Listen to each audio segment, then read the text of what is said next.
প্রিয় দর্শকবৃন্দ, insurance news বিডির নিয়মিত আয়োজনে আপনাদের স্বাগত। আমাদের আজকের আলোচ্য বিষয় হচ্ছে বীমা শিল্পে পেইড আপ। এই পেইড আপ নিয়ে আমাদের বিভিন্ন ধরনের ধারণা থেকে থাকে, কিন্তু এই পেইড আপ হচ্ছে পলিসির এমন একটি অবস্থা, পলিসি ক্যাশ ভ্যালু তৈরি হওয়ার পরে গ্রাহককে কিছুটা প্রোটেকশন দেওয়া, যেটা বীমা আইন দ্বারা আমাদের বীমা যারা করেছেন তাদেরকে প্রোটেকশন দেয়।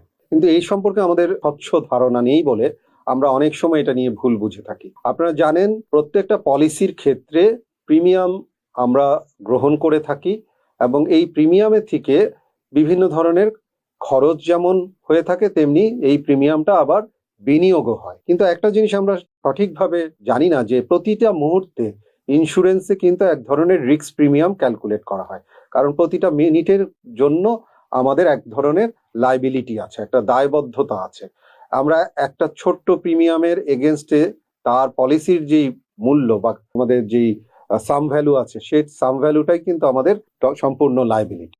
তাহলে পলিসি আইন দ্বারা আমাদের প্রত্যেকটি পলিসির ভিন্ন ভিন্ন ভাবে পেইড আপ তৈরি হয় এবং বীমা আইনেও এটা সঠিক নির্দেশনা দেওয়া আছে যে 2 বছর হওয়ার আগে পলিসি কিন্তু পেইড আপ মূল্য তৈরি হতে পারে না। এই পেইড আপ করার মাধ্যমে আমি কিন্তু বলি দুপাশই ক্ষতিগ্রস্ত হয়। যারা পলিসি করেছেন তারা যেমন ক্ষতিগ্রস্ত হয়, কেন? তারা কিন্তু তাদের যেই নির্ধারিত কাভারেজের আওতায় আর থাকেন না। ধরে নিচ্ছি একজন ব্যক্তি 10,000 টাকা করে প্রতি বছর প্রিমিয়াম দিবেন 10 বছরের জন্য 1 লাখ টাকা, এবং তার ধরেই নিচ্ছি তার কাভারেজ হচ্ছে 1 লাখ টাকা, কিন্তু উনি 2 বছর যদি প্রিমিয়াম দেন 20,000 টাকা দেওয়ার পরে পলিসিটা যদি পেইড আপ হয়ে যায়, তার কিন্তু কাভারেজ আর ওই যে 1 লাখ টাকা থাকলো না। এবং এই কাভারেজটা পলিসির যেই ফ্যাক্টর আছে তার মাধ্যমেই কিন্তু ক্যালকুলেশন হচ্ছে। তাহলে গ্রাহক কি হচ্ছেন? গ্রাহক তার নির্ধারিত প্রোটেকশন থেকে বেরিয়ে যাচ্ছেন। তেমনটি ইন্স্যুরেন্স কোম্পানিও কিন্তু ক্ষতিগ্রস্ত হচ্ছেন, কারণ ইন্স্যুরেন্স কোম্পানি এই পুরো পলিসি থেকে যে প্রিমিয়ামটা পেত এবং সেটা বিনিয়োগ করে, যে বিনিয়োগের মাধ্যমে তার প্রাথমিক যেই খরচ বা ম্যানেজমেন্ট কস্ট তৈরি হয় সেটাকে যে ওভারকাম করত, সেই সুযোগটাও কিন্তু পায় না।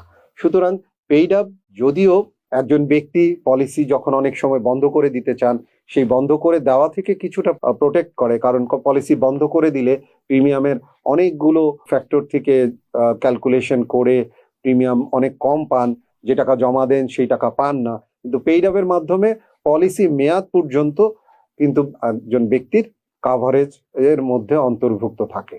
তো পেইড আপটাকে নিয়ে আমরা আরো সঠিকভাবে জানার আগ্রহ নিয়ে যদি আমরা জানি, তাহলে বুঝবো যে আমরা পেইড আপটা না করলেই সবচেয়ে ভালো। নিয়মিত প্রিমিয়াম দিব, নিয়মিত প্রিমিয়ামের মাধ্যমে আমরা কাভারেজ ইনশিওর করব। আমাদের দেশে ইন্স্যুরেন্সের যে সঠিক ধারণাটার অভাব আছে। ইন্স্যুরেন্স কিন্তু একটা প্রোটেকশন, আমার প্রোটেকশনের বাইরে চলে গেলাম, আমরা সেই প্রোটেকশনের পেইড আপ যখন হয় তখন প্রোটেকশনের বাইরে হয়তো যাই না, কিন্তু অনেক কমে যায়, আমার প্রয়োজনের তুলনায় অনেক কমে যায়। সে কমে যাওয়াতে থেকে না যে আমরা নিয়মিত প্রিমিয়াম প্রদান করার মাধ্যমে মেয়াদ উত্তীর্ণ যদি করতে পারি, তাহলে পলিসিগুলো সঠিকভাবে চললে তার যেই প্রতি বছর ডিভিডেন্ড ঘোষণা হয় সেটা অন্তর্ভুক্ত হওয়ার ফলে মেয়াদান্তে কিন্তু একটা ভালো রিটার্ন আপনি পেতে পারবেন। তাই আমরা সবাইকেই আহ্বান জানাবো যে আমরা নিয়মিত প্রিমিয়াম প্রদানের মাধ্যমে পলিসিগুলো নিয়মিত রাখবো।